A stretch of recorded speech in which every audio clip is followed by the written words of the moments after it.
Practice set to the second man, woman.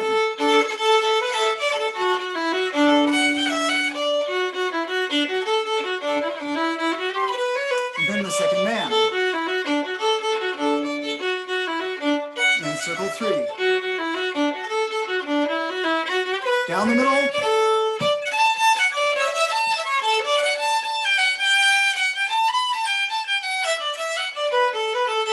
Back and cast off.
Hello, everyone. Oh, wow. What a great introduction. I am Darlene Hamilton, and oh, great. My screen is not doing what it normally does, so let me get on with that. That was Jim Morrison, our guest tonight, who we will be introducing in just a moment or two. I am Darlene Hamilton. We are the Historical Tea and Dance Society, and we're happy you have joined us this evening. On our team, we have Lindsay Verbal, who is assisting with the program, handling media, and our attendee questions. And oh, there we go. There we go. I don't know. It looks different for me. Hopefully, it didn't change much for you. But those in Zoom land might be seeing something different. We also have Reed Wilson monitoring on Zoom for questions and postings.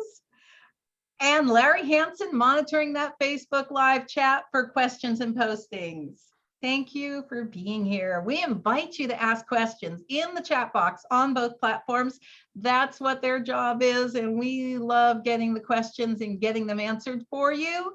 So if we don't get to them during this show, we will definitely get to them in the after talk. If you registered for this show, you already have that after talk link. If not, wait till the very end and we will post it several times.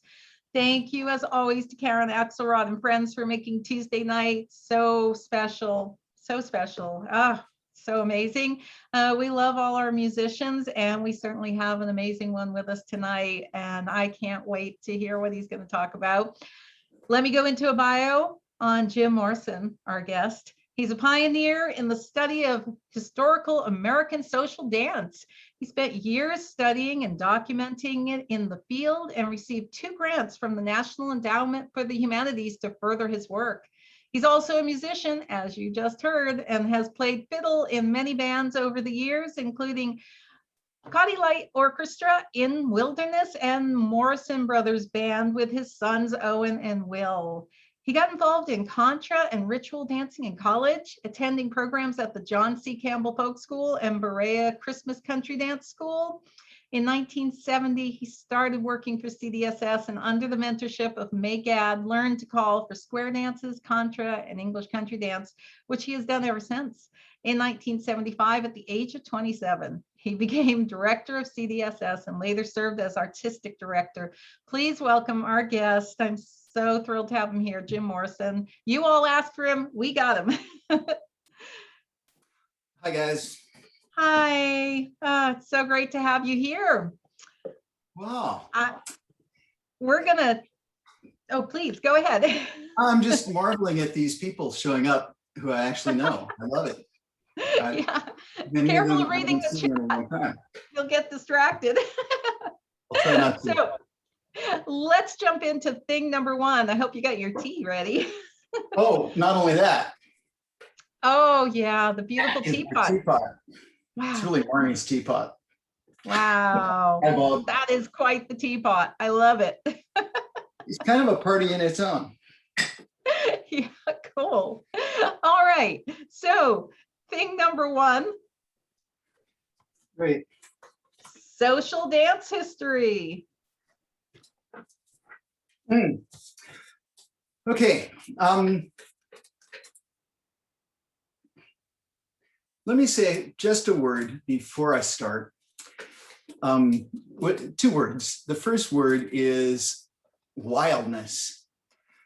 You accused me of being in a band called In Wilderness, and actually I totally love the wilderness, and that's would be a natural mistake, but the band's name was an abbreviation of In Wildness is the Preservation of the World. Actually, literally true thing that Thoreau said a long time ago.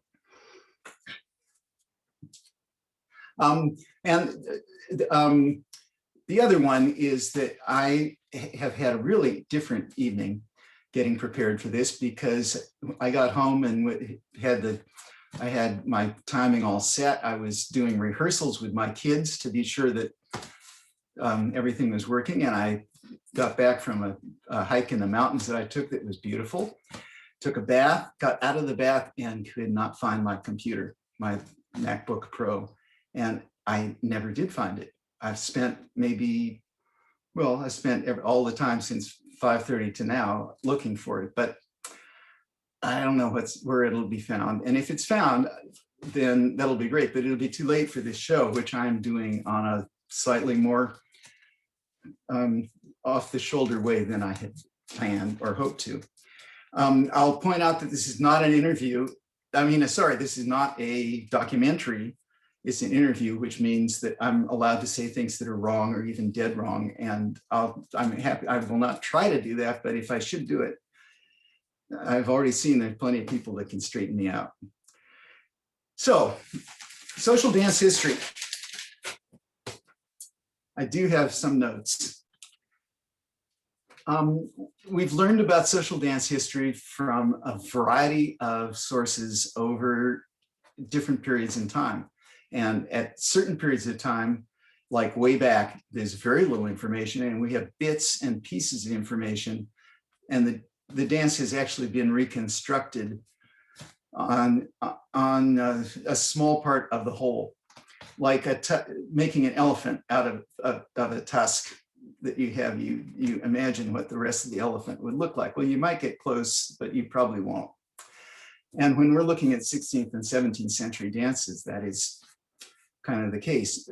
As there's more information, you start getting things like dancing masters writing about the dances who have a particular point of view, artists painting dance stuff, and they have an artistic point of view.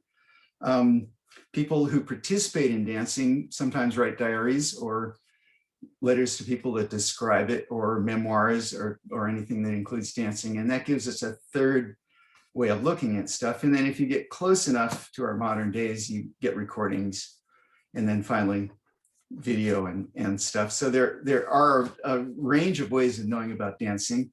And in truth, they're all partial. And dance is an ephemeral art. It disappears. It's in the moment. It's what happens in the moment. And when it's gone, it's kind of gone. And that's why so many really ridiculous things have been written about dance history over the years, including by me. So another thing about sort of an overall generalization, bound to be wrong in some ways, is that each generation establishes a new dance culture, and they kind of have to. Did you want to dance the way your parents danced? Did I? Well, my parents actually liked to dance, did some fun things, but mostly no. Each generation redefines the dance. From our perspective, 200 years later, the revisions that happened in the 1780s, say, might seem small, but to them at the time, they were as revolutionary as the changes that have taken place in more recent times. I thought I would actually go through a little bit of the history of ballroom dancing, generation by generation. Like 1650, that's when Playford wrote his book. That was when Cromwell was premier, or what was Cromwell? He couldn't be king, killed the king. Anyway, it was the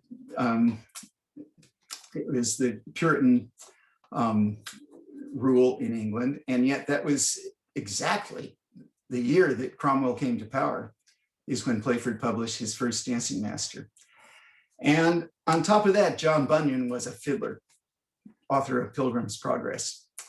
So the Pilgrims perhaps got a bad rap, and partially the Massachusetts Pilgrims deserved some of the rap, and the English Puritans came in every strike.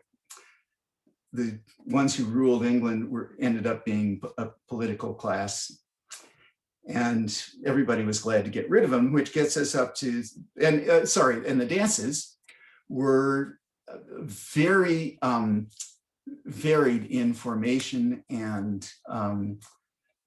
structure, and the phrasing and all of this stuff was tremendously open-ended. The whole concept of progressive dances really hadn't evolved in 1650. There were the beginnings of that, like Nonsuch would be an example, where you do progress down the set, but it's only a piece of the dance, it's not the structure. By the 1680s, next generation, the long waist dances are starting to dominate, and the three couple and square and round formation dances start disappearing, both from Playford and from public society. Remember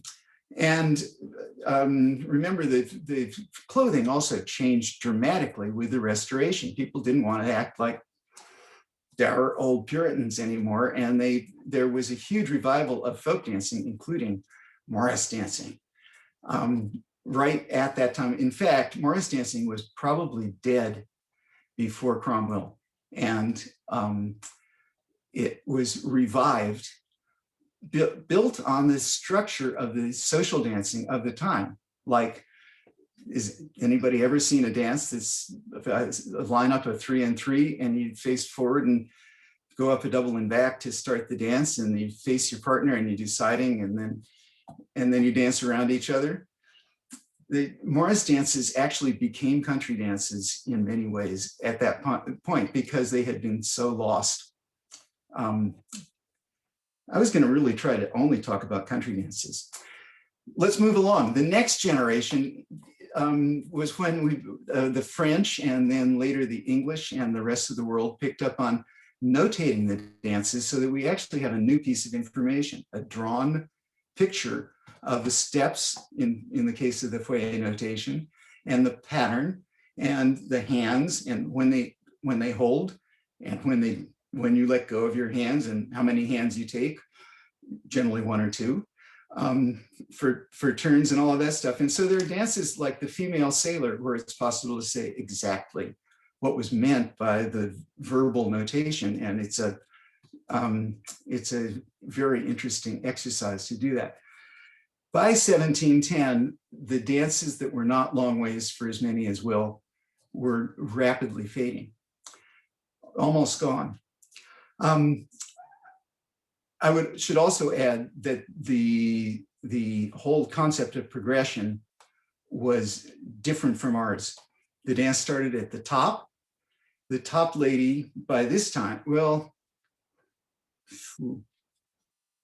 no, I'm going to tell you something that's wrong. Later on, the prerogative of naming the dance, like by 1775 or 1780, the top lady named the figure, then the band played the figure that she named, and the top couple danced it down. Everyone learned it from them as they came past. And then they started from the top after the first couple had gone down at least 2 couples to make it triple minor. But if they hadn't got it yet, they waited out another time, and then they just came down with 4, and it all worked out, though it took a lot longer to get going. I mean, sorry, it took a lot longer to do the dance. If the set is short, and they kept their sets short, even when there were a lot of people in the 18th century, they would break up the sets, and if any got longer than 8 couples, and make new ones. Because of this very complicated problem. I mean, it wasn't a complicated problem at all. It meant the top couple knew what they were going to dance. Everybody else learned the dance from them. There was no teaching, of course, because there was no teaching. And people were able to join in. The dances were obviously less active, especially if people turned it into a quadruple minor or a quintuple minor. But it all worked out, and it was possible for people to, without experience, to just join in and keep dancing. When the dance finished with the top lady back at the top, she went to the foot in the next, and we had a new top lady. And in countries where they established royalty, then the precedent, I mean, the top couple were often according to their rank. And in America, we disposed of that and made them not according to their rank as a point of philosophy. There's a lot to cover here in this particular talk, but let's think about 1740. By that time, the minuet had swept the world, and an evening of dancing consisted of endless minuets. Some people were quite bored by this because each couple stood up and danced their minuet. They didn't dance group minuet. There were minuet country dances, of course, and we do lots of them. Really, Hole in the Wall is a minuet country dance. Well Hall is absolutely a minuet and changes its nature dramatically if you don't play it as a waltz and don't dance it as a waltz. But it's 80 years before anybody waltzed. You know, it preceded that whole thing. It was from the minuet time.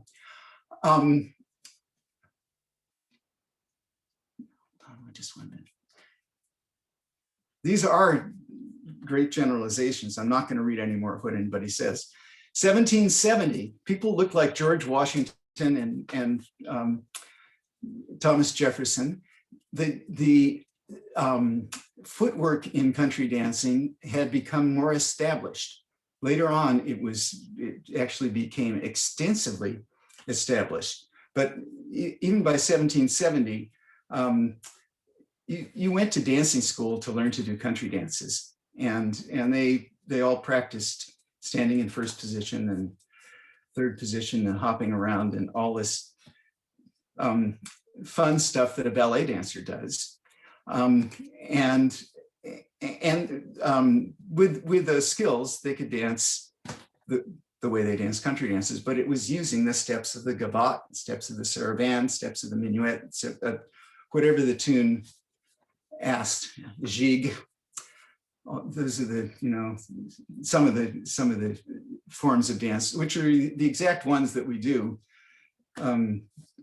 Playford stopped publishing by 1738, or I don't remember, but there were plenty of other English publishers by then, the Thompsons in particular, who published 1728. Thank you for Playford. Anyway, lots of dances are being published. In fact, more and more dances as you get closer to the end of the century. They started writing every dance 4 times over, 5 times over the same dance, because the number of figures were limited, the number of tunes were huge, and they didn't know that if you dance the same figure to a different tune, that it was not a different dance. Good point. So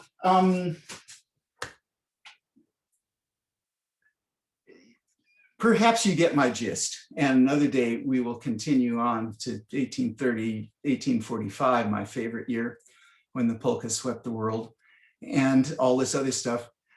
Let me finish this by saying that what we know about dance history is about ballroom dance history.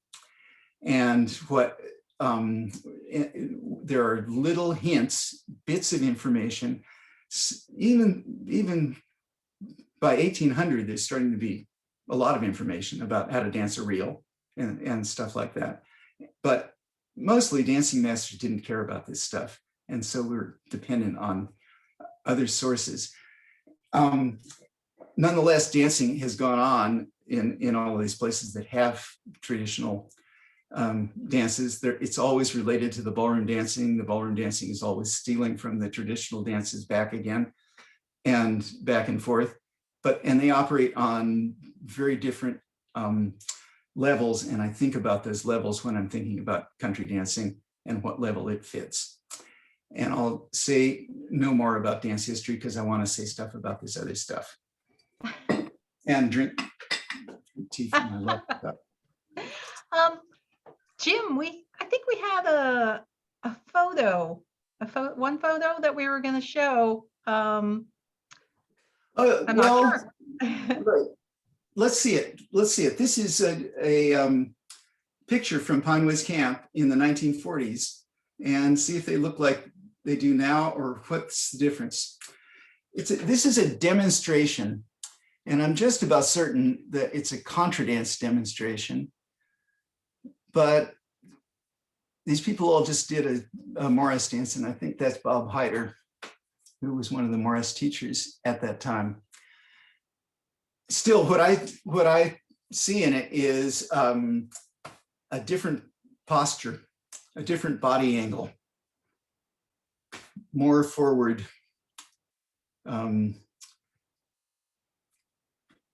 velocity. Maybe, see what you see.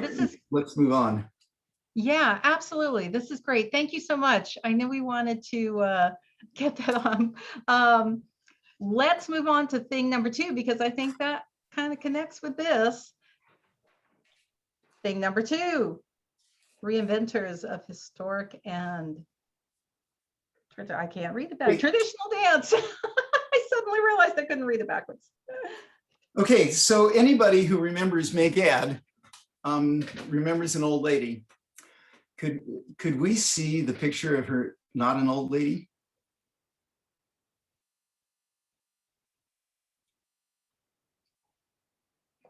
Sorry, I sprung that on you, didn't I?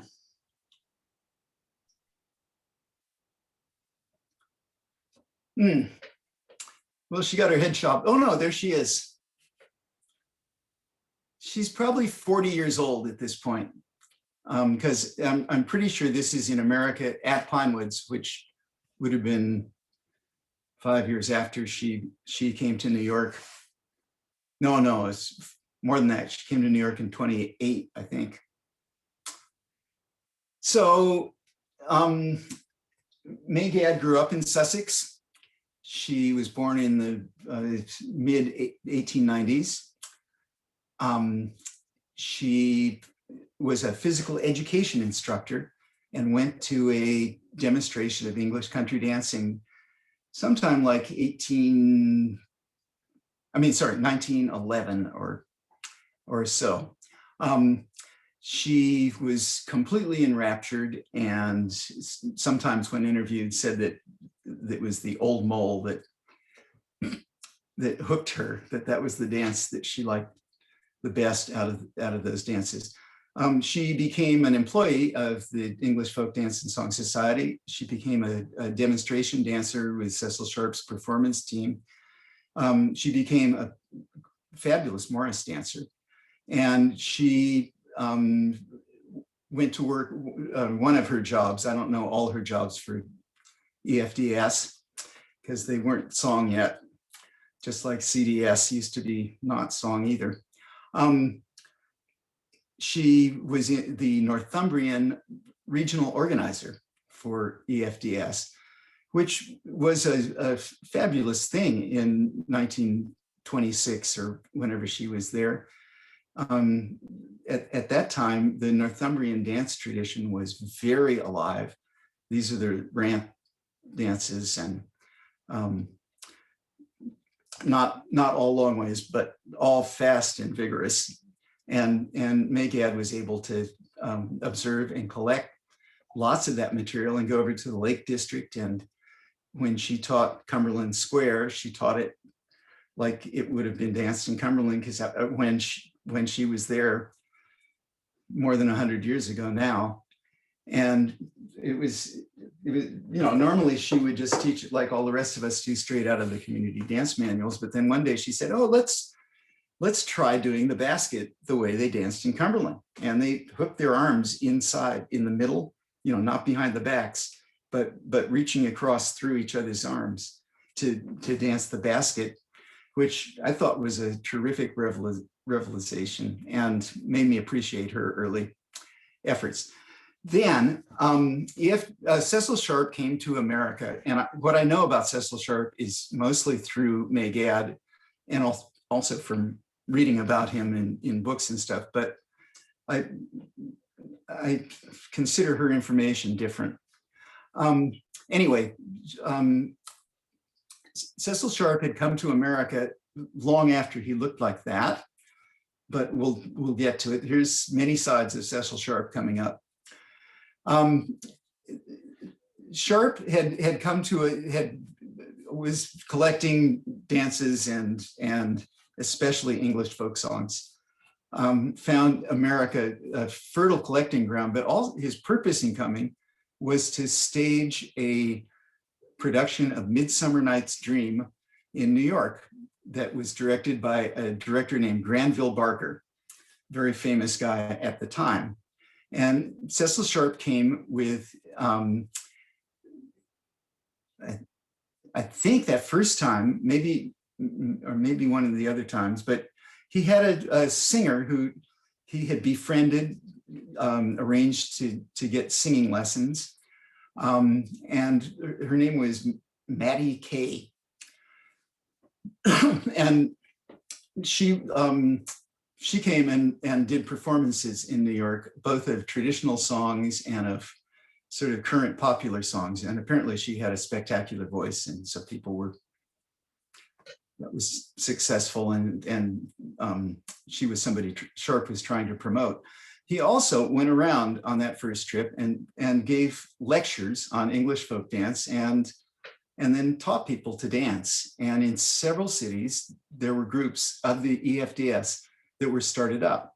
And they were Boston, New York, Philadelphia, Pittsburgh, and I only got to 5, but there are at least 2 more. And he went to Chicago. I don't know if anything started there at that time. But some of these groups, St. Louis, says Brad Saylor. Wow,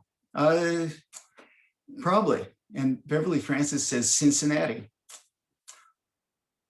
Read the book. That one is a start, or one of the other more recent ones. Cecil Sharp, anyway, had established these groups, and the groups ended up hiring professional organizers to run them. I should mention that Sharp's background in England was oriented towards an upper class audience. And when they danced in white clothes, like we saw the men in that Pinewoods picture, and they danced in what they called pumps. That was the name of the shoes, but they were what we call tennis shoes.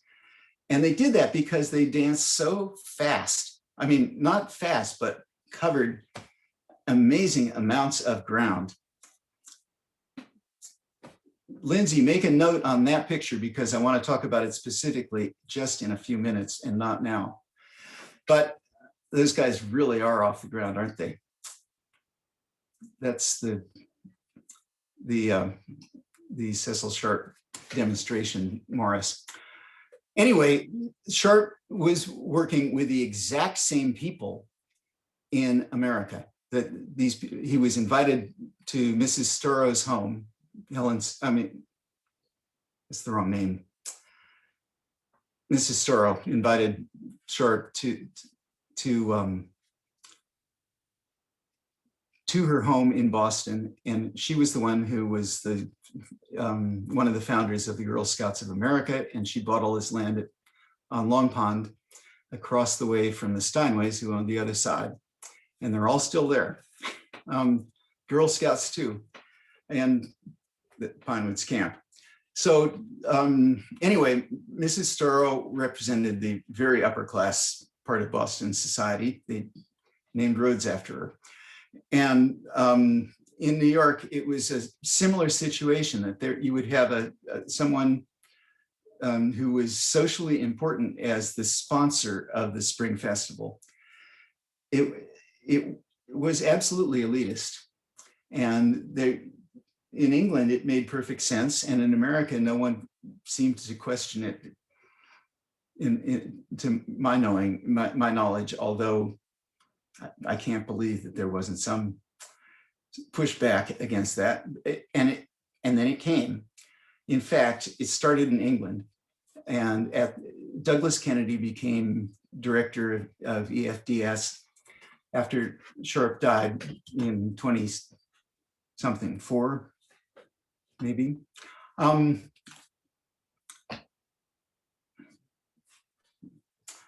should have had all this stuff straight. Anyway, Douglas Kennedy was a very forward-thinking, beautiful dancer. He was one of those dancers we saw in the picture. And Douglas recognized this problem, that what they were doing in presenting the Morris dancing and in presenting country dancing was something that was exclusive of the people that the dances had been collected from. There was no way you would include a country person in this kind of activity. And Douglas Kennedy actually made a dictum in England that they would stop wearing tennis shoes, they would stop wearing whites, they would wear street clothes, they would wear street shoes, and they would invite their neighbors who were, from all walks of life.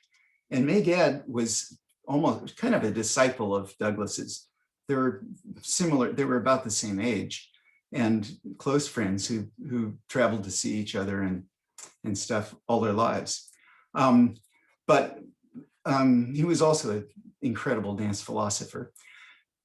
Anyway, after World War II, the American Country Dance Society followed the lead of the English Folk Dance and Song Society and dropped all of the high society stuff. And also the participation dropped precipitously after World War II. Spring festivals had 3,000 dancers at them, and they held them at the Armory on the east side that's a whole city block wide. And then they had spectators, they had thousands of spectators also at these things, spring and fall festivals. And there were a lot of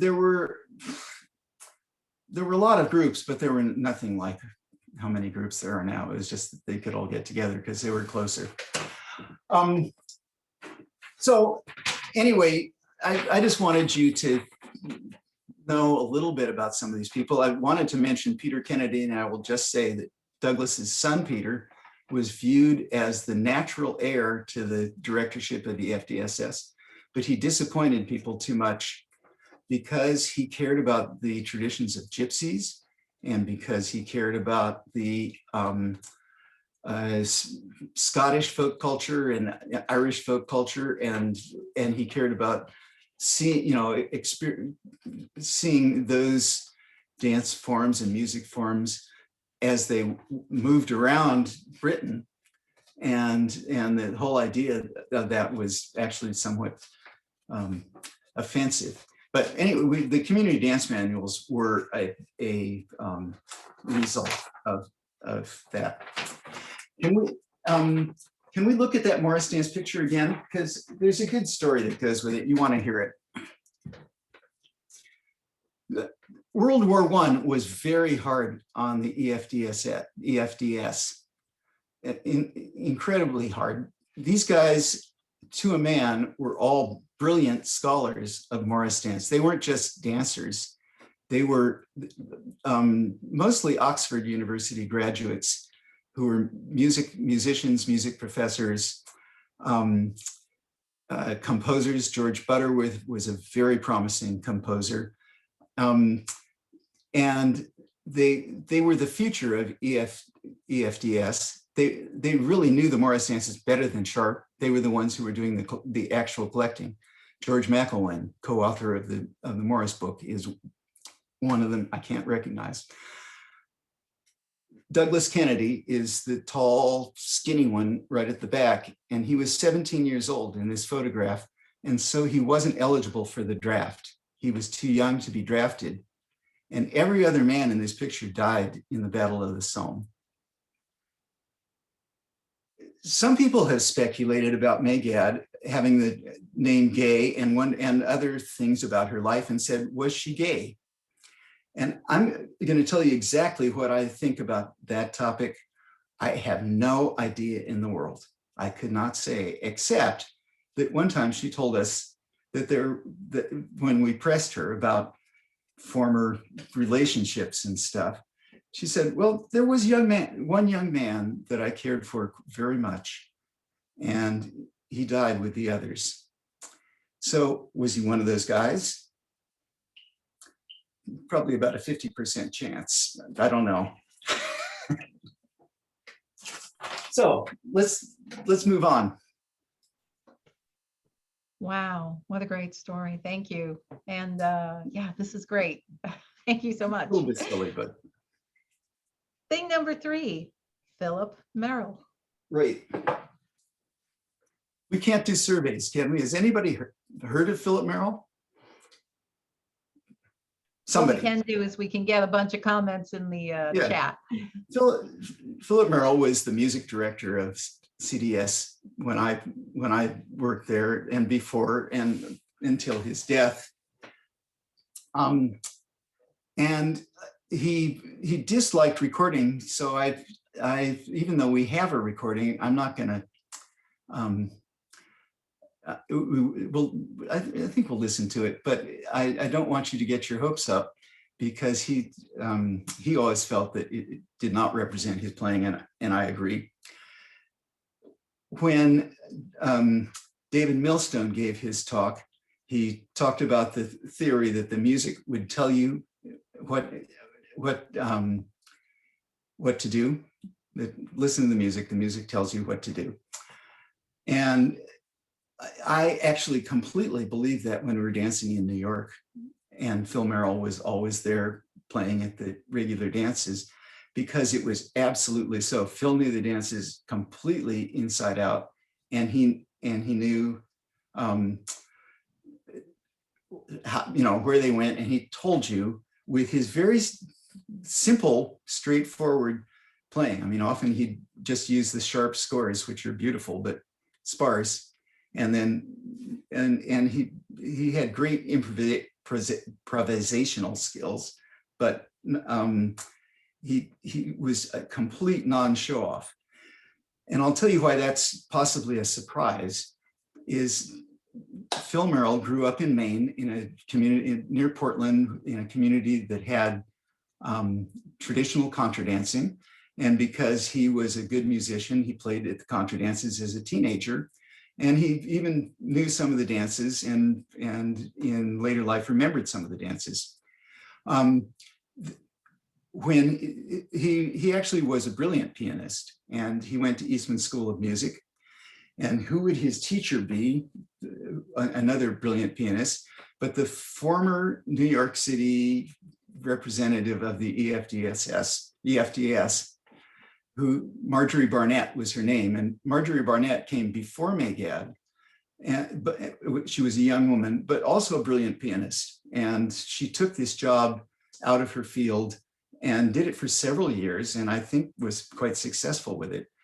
When she got Phil as a student, she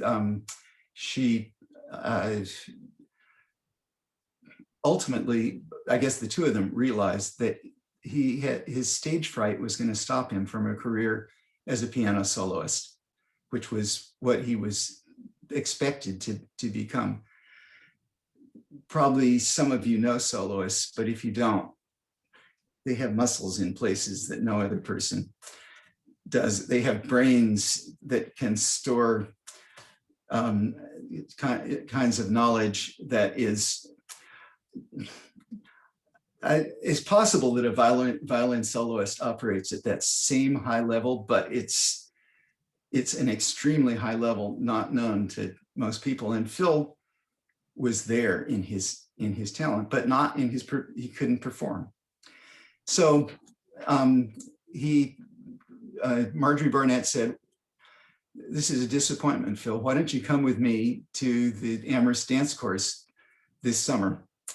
Which he did, and he met the English musicians, Avril de Jersey and Everil, the other lady that she played with, and some of the people who had traveled over, along with Douglas Kennedy and the Maud Carperleys and Helen Kennedy and those other people, to the course. And Phil loved it, but then and fell into the whole thing and played for, yes, that Miss de Jersey. That's the one. If I could remember the name of that collection, then I'd have those Pat Shaw dances. I'd have her name easily. Ugh. Spill my tea. So having made all of those apologies, here's a recording of Phil and Marshall Barron, and I think Chuck Ward probably on accordion, although I don't know for sure, and probably Julie White on flute in 1974, the same summer that Pat Shaw came to Pinewoods. And they were recorded by Al Blank of Pittsburgh. It was recorded.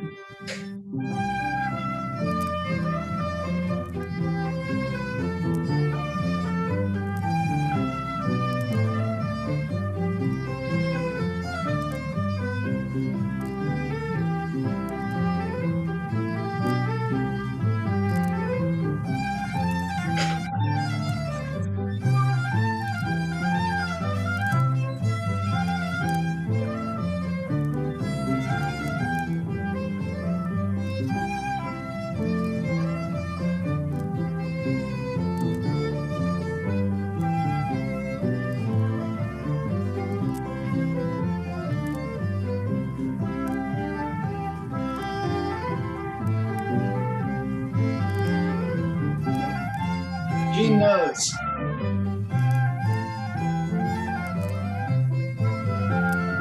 Or Avril.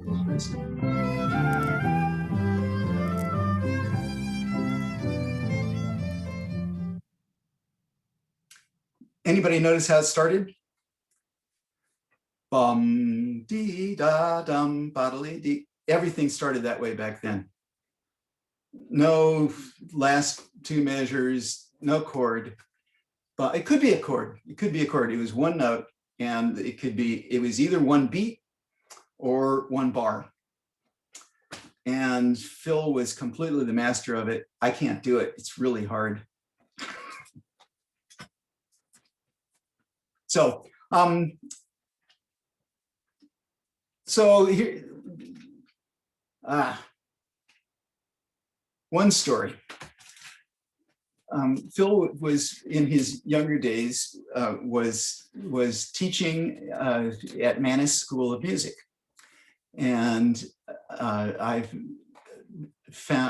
actually had my attention directed to an interview with Yo-Yo Ma, who talked about this wonderful man who came and taught folk songs and recorders and all this stuff at Mannes School of Music. And he, someone he remembered, he didn't know his name because he had been a kid at the time, but it was Phil, I'm sure.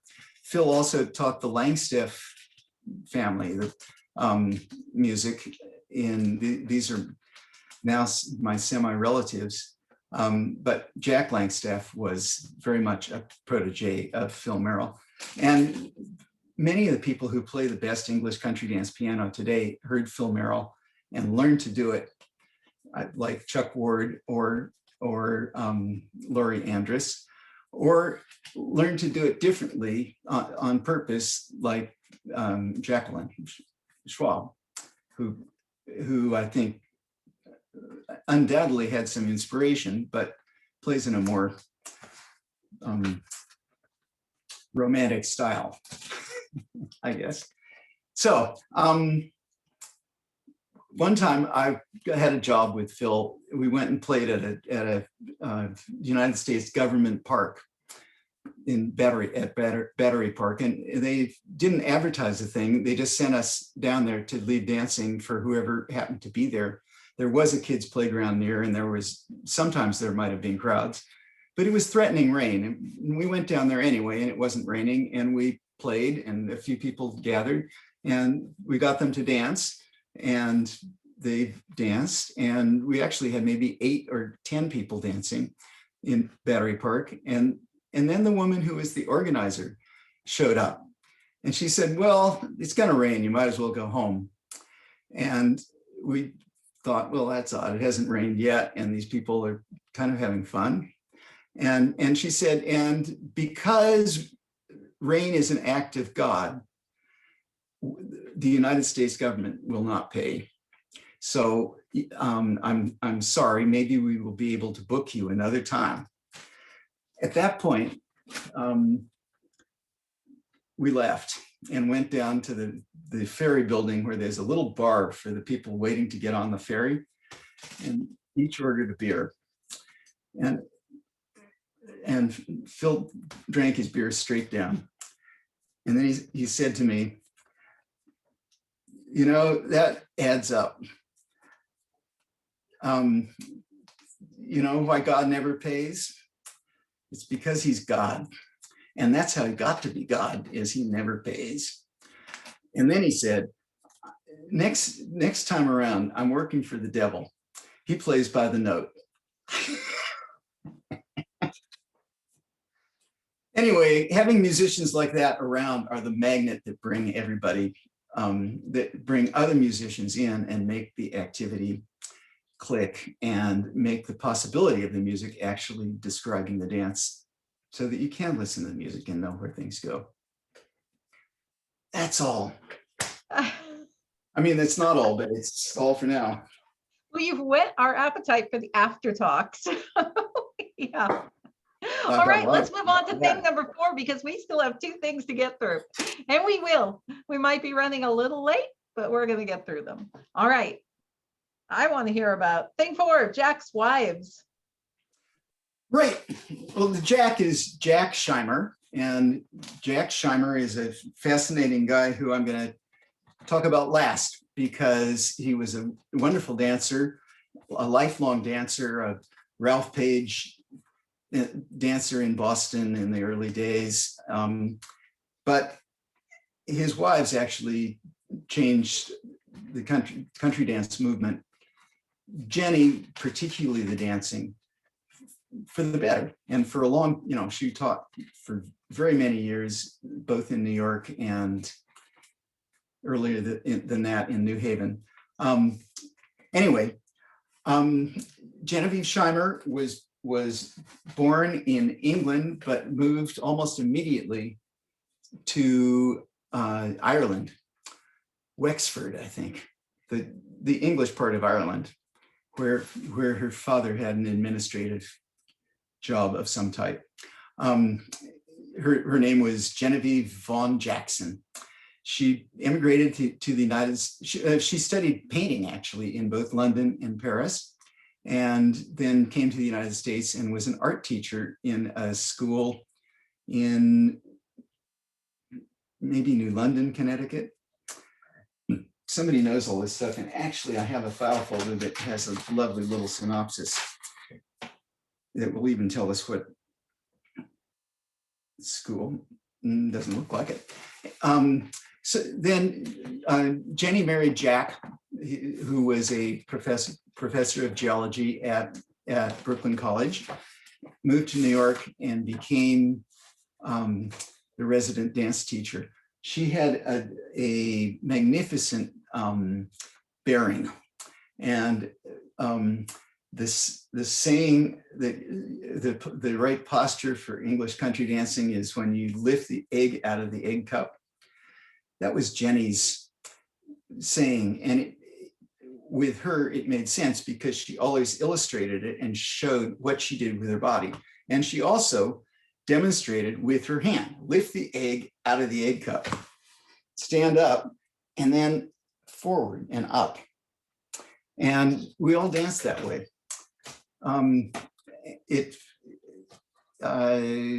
We have actually Jenny's picture. Can we see the picture that was used on the memorial program for Jenny? That's green. It's called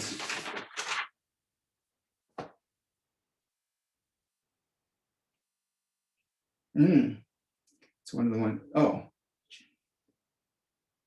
not on my list. Well, that's the program from the actual memorial. I'm going to skip that. I can't skip it. Take a look. That's who is there. Speakers, callers, and the dance program that we danced that night.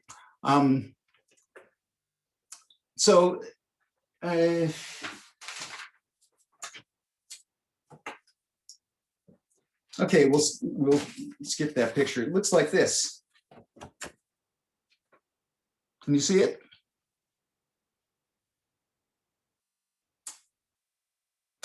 Yes, we can see that. Thank you.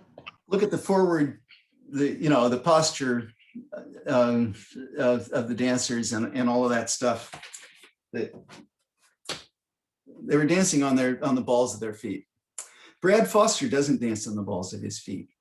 And a lot of dancers who have come since have their weight shifted back.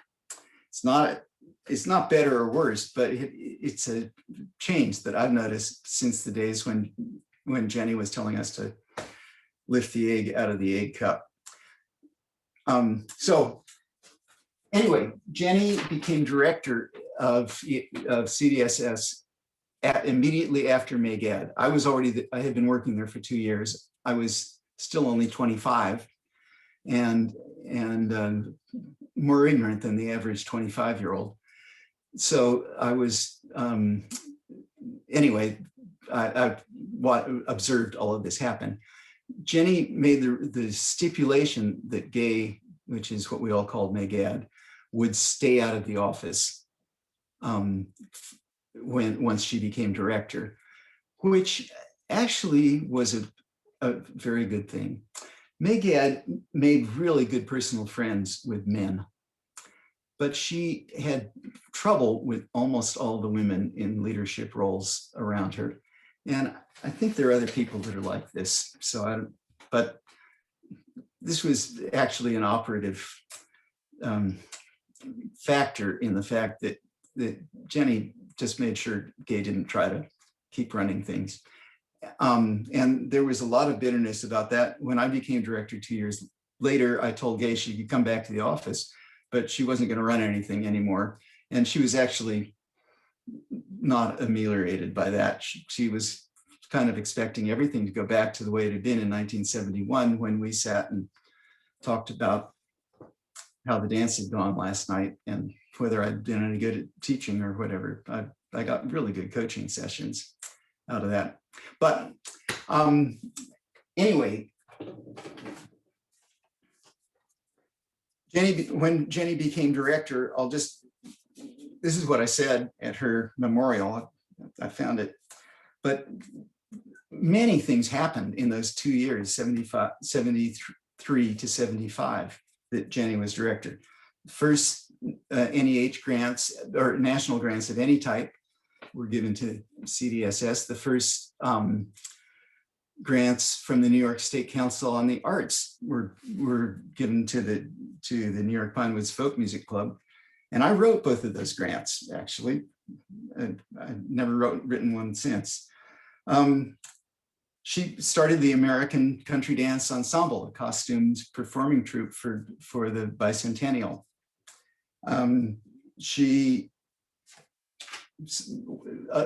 presided over the beginning of the Morris dance craze that has not yet subsided, but 1974 was the year all the first teams started. She started a leadership conference that went on for years, and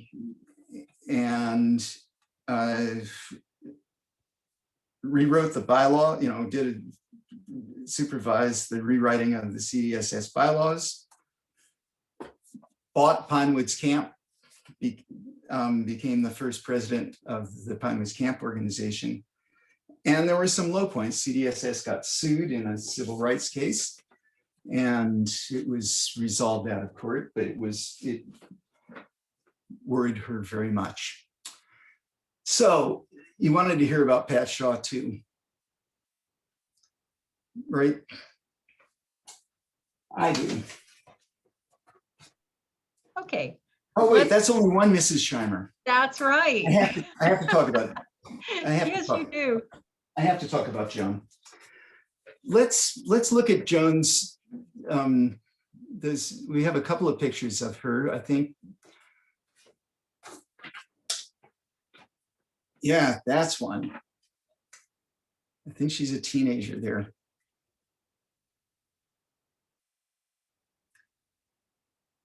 And there she is calling, probably in the late 70s, early 80s. And there she is with Jack. So she was the youngest looking 70-year-old there ever was. And she was, not only that, she was the youngest looking 40-year-old when she came to work for CDSS in 1973. Jenny hired her. Joan Carr stayed on through my administration and then through the next one. And she was the only one that saved our bacon during that next period. CDS had a serious problem of administrative failure. And Joan really knew what happened and what had to go on. And there were other people who helped out a lot. The executive committee all pitched in, and I think Sue Salmons had become director by that chairman and did a lot. And Jody Evans, who was also working at CDSS during that time, did great. But it was really Joan who had the administrative sense. And when she finally bailed out, she actually many years later, she said, "Why did you leave me with that horrible woman?" The next director. She's not watching. Anyway, Joan then went to work for Apple Computer and worked during the invention of the Lisa and the first Macintosh in an administrative capacity. And then she moved to Arizona and taught dancing to old folks and children. And finally, she married Jack and moved to New Hampshire with him. And had a very interesting life. And fortunately, Marnie and I were able to stay in touch with her pretty much throughout all of that.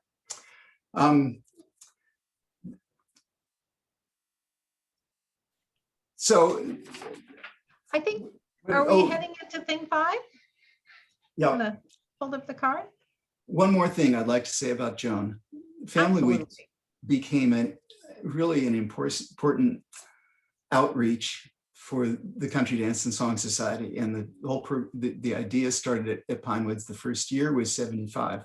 It was Jenny's idea that it would happen. Lots of other people pitched in to help make it happen, including my wife and even myself a little bit, and Meg Durham and Betsy Blatchley, and all of these people had a lot of experience with some aspect of childhood education or something, but there were no parents, not one parent on the people who were planning this event with children and parents, except Joan. And Joan actually figured out how to divide camp up, where people would sleep and how old you needed to be before you slept with a roommate instead of your parents, and what the hours would be for the youngest kids and what the hours would be for the, for the later part. And most of what she put in place is the way that Family Week and many of the Family Weeks that have followed have structured the whole thing. And I think that that without her, it probably would not have succeeded. In fact, I'm almost certain. So Wow, what a person. Yeah, 5 things. It's not as easy as it looks, folks, if you're out there. And Jim, you went through some stuff today that shouldn't have happened. And we're so thankful. No We are kidding. running a little late, but that's okay. We are going to do thing number 5 because people Great. want it. So could we listen to That shot. a little bit of the tune I asked for right here? And could you show the slide that shows me playing that instrument just simultaneously?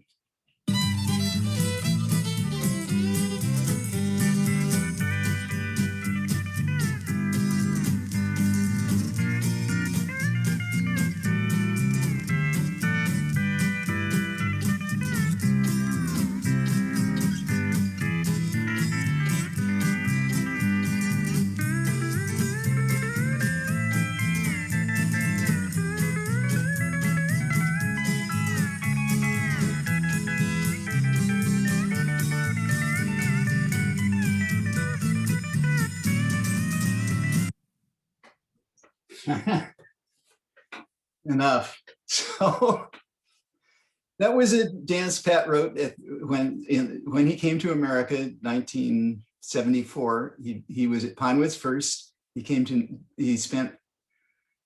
straight from Pinewoods at the end of whatever week we were both there to New York, because I then did an interview with him because I had just gotten this NEH grant and I had money to pay people. In fact, I think the fee was $200 a day. And in two, possibly 3 days, Pat and I recorded 8 hours of talk about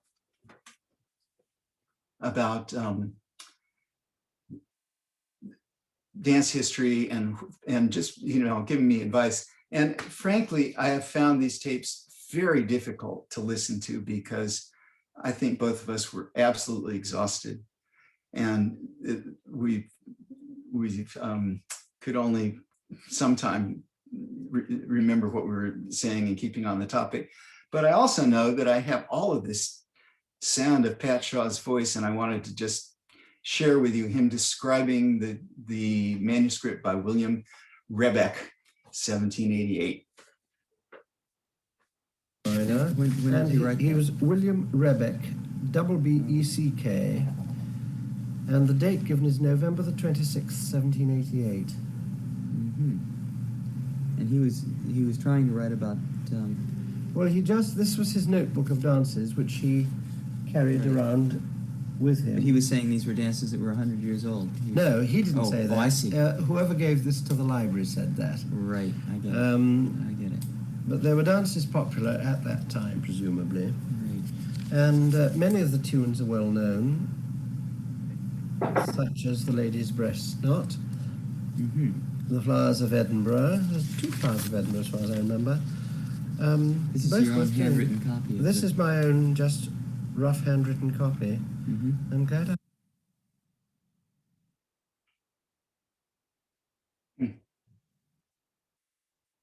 I've got it if they really have.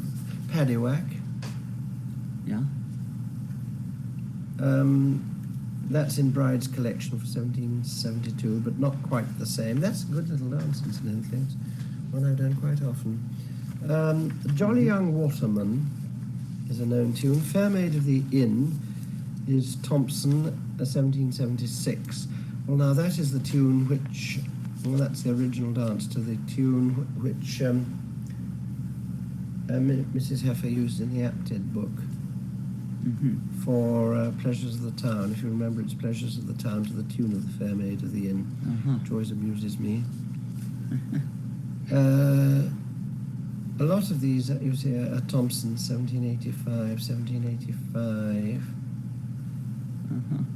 There's another Paddywhack. Prince William's Return. Now, did I put that in Holland?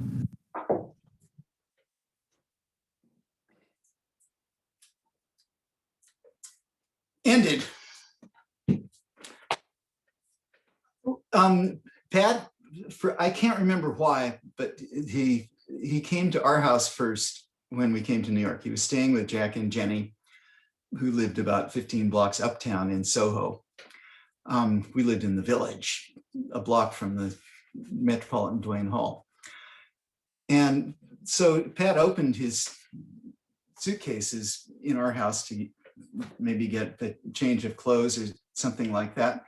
But also he had one suitcase, pretty large suitcase, that had an accordion and all his clothes and all his books, all his teaching materials and stuff that he brought.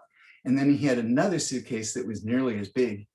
And that one was full of single malt whiskey, different bottles that he had brought as gifts to the people that he was going to stay with, or that he visited.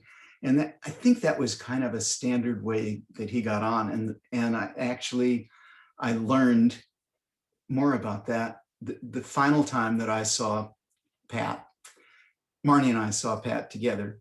And I'd like to tell you about that. And then I think that'll be enough and we can move on to the rest of this program. First, when Pat came to Pun, he taught the Papastur sword dance, which was from the island of Papastur in the Shetland Islands. And he had learned it in the 1940s and early 50s in a surreptitious manner because they didn't want their dance lifted. And he was conscious of that. So he made notes, but he only did it like when no one was looking or after the fact and stuff like that. And he told me that. He said, there's some stuff in here that isn't the way they do it. The island was depopulated in the late I don't know exactly when, but after Pat had been there, but not long. And because nobody lived there, that could have been the end of the dance. But George Peterson, who was the fiddler for the Papastur sword dance on Papastur, moved to a nearby village on the main island and kept his croft, his farm, so that he could go back and visit in the summers, but no one was allowed to live there in the winter because they didn't want to send ships to an island of only 250 people and only 10 fishing boats. That it was impractical for the British government. It's not impractical for the people, and it was very too bad. But George was a school teacher in the high school and taught the dance to his students. And year after year, they would build up the skill so that some of them, when they got out of high school, had done it the whole time they were there, and ultimately were created an adult side of the Papastur sword dance, and they're still going. And I think George is still alive. I don't know if he's still playing for them, but it's quite a remarkable thing. And even though the island has sort of died, although it's now legal to live there, and I think George does most of the year, that has happened. So anyway, Pat told me all this stuff, and I wanted to go to Shetland, and so we arranged to go to England at a time when we could go first to the Abbots Bromley horn dance that happens every year. And then we visited some friends in Scotland, and we went and saw Pat Shaw in Edinburgh. And we'd already told him that we were hoping to go to Shetland, and he made some arrangements. But actually, while we were there in the apartment, he called Tom Anderson, the great fiddle player, teacher, composer, and said, would you look after my American friends? And one of them is the director of the Country Dance and Song Society and of America. And so we went to Pat's and had dinner with Pat. He was an obsessive cook. He actually could not join us for dinner because he was working so hard at making the next course that he spent the whole time in the kitchen. I mean, we visited and all, but then when he was in the kitchen, we ate by ourselves, and he joined us for dessert.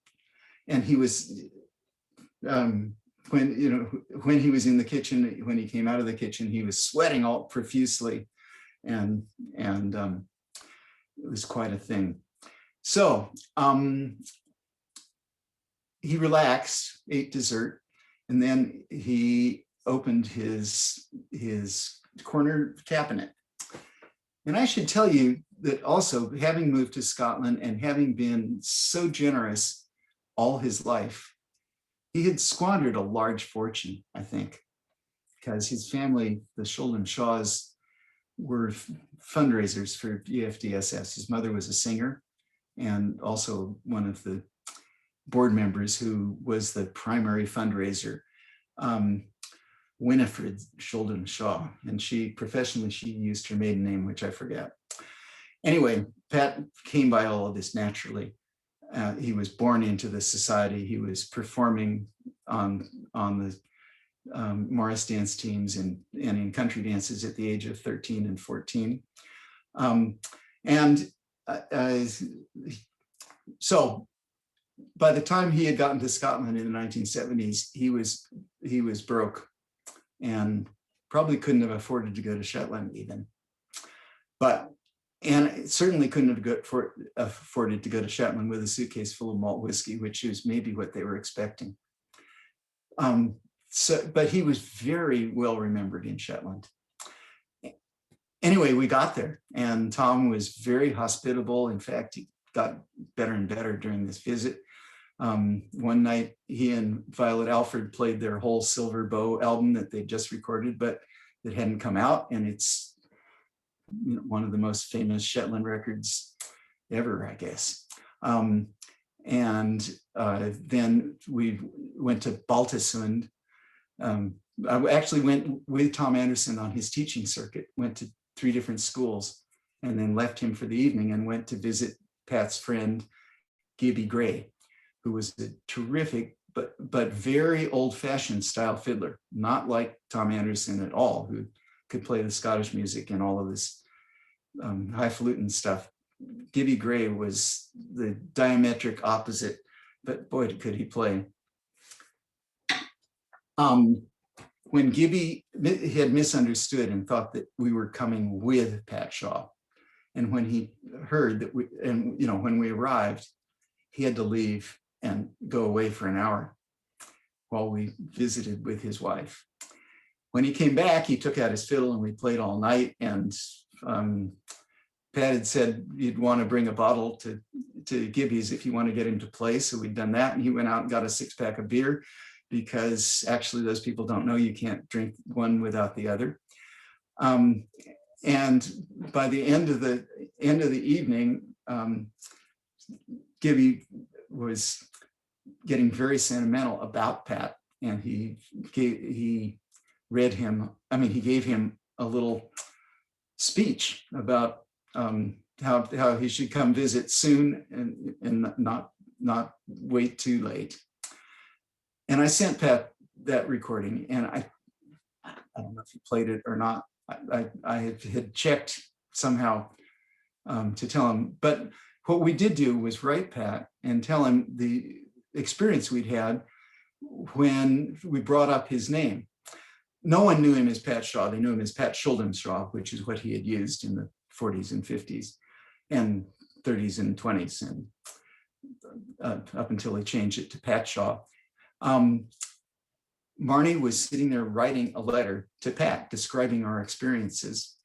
And the waiter, who was probably 30 years old or 25 years old, asked her what she was writing. And she said, "Oh, I'm writing a letter to Pat Shaw."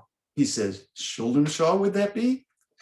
He knew just who he was, because he was known for having promoted Shetland folk music in a way that they had never, not taken notice of what they had, which was a very, very rich and very old tradition of music and dance. So, time to go. Well, we're not going to let you go until we find out, or till we ask you the question we have to ask. What is your favorite dance? Or I always ask musicians, what's your favorite tune? Do you have a tune that brings you great joy when you play it or listen to it? More than one. And like I told you the other night, if you asked me to tell you which is my favorite of my kids, I'd have a hard time picking. I can't remember all the dances that I used to know, but there are thousands of them because I used to teach Morris, sword, Northwest Morris, English country dance, contra dance, Irish set dance, and some other things I am missing right now. But I did teach a lot of dances, and I actually just carried them around in my head, and I'm sure that Wow. if you counted them up, they were thousands. Wow. So now I know That's pieces crazy. of thousands of dances. Yeah. Yeah. I think a lot I'm of us not feel going to that pick a way. favorite because I don't have a favorite. Are you going to ask me about my favorite? I said that. Well, you did show the teapot in the beginning, and we're going to get another look at that in the after talk. But for now, because we're running late, I'm going to rush through the end stuff so we can get to, nope, not ready. He's going to play us out, and I'm looking forward to that. But first, let me say thank you, Jim, for being on our show. We really appreciate it. Thank you to my team. Thank you to my team. Lindsay Verbal, Reed Wilson, Larry Hansen, and helpers Kara King and Dan Bilter. You can watch our past web chats. They are listed on our website now. We will post the link. After talks are not publicly available if you don't get a chance to come. However, you can email us and we will send you a link. And a big thank you to all the people who are sending in donations to our group. It really does help to make this program run. And hey, look, we have a thing. We have a thing. Some of you have gotten yours already, and we're going to post how you can get your 5 things commemorative pin in the chat. The after talk link is posting now. We do have that Dropbox where, boy, oh boy, was there a lot of stuff being talked about in the chat. So if you can't copy that chat, you can go to the Dropbox. It's usually there within a day. Coming up next week, we have Mary Devlin. She's such a joyful person, and we're so happy to have her with us. Teacher, caller, choreographer, organizer, CDSS board member, and president. Come and listen to what she has to say. And with that, I'm going to have Jim play us out and say that there's no donation push this week. That's how Jim wants it. However, we are going to let you know where you can purchase Morris Brothers Band music as Jim plays us out. Thank you so much, and we'll see you all in the after talk in 2 minutes. I'm really looking forward to all these stories that are going to come. Thank you. Thank you.